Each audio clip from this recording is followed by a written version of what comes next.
You said people know about you, you care about every single penny. You've said already, if you do make it into power, you'll inherit the worst set of public finances since World War II.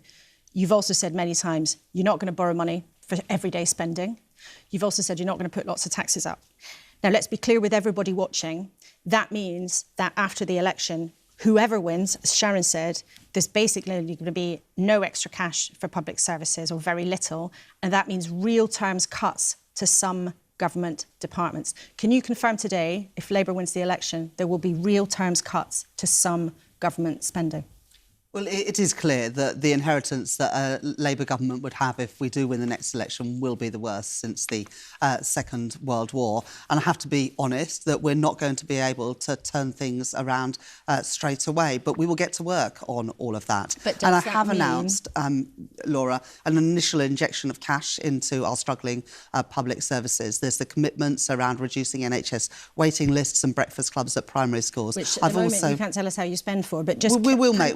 We will fund those pledges. But also, Laura, beyond that, we have said that we would extend the windfall tax on the big profits the energy giants are making, and we would invest that money in moving to the low-carbon industries of the future. VAT and business rates on private schools and putting that money into the 93% of children at state schools. But we're asking properly taxing the private equity bosses to put more money into our public services. But we're asking a really clear question here.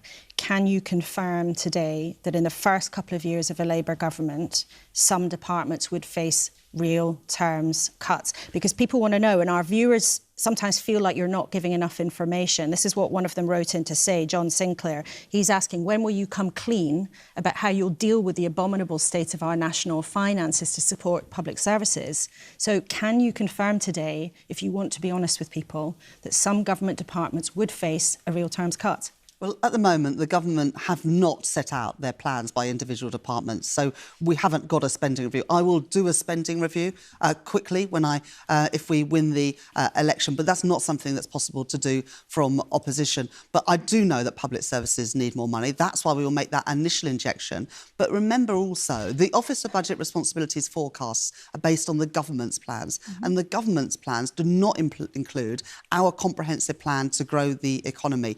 Our National Wealth Fund is about bringing in private sector investment. That will mean more taxes paid. That will mean more money for public services. And you've explained that, but that would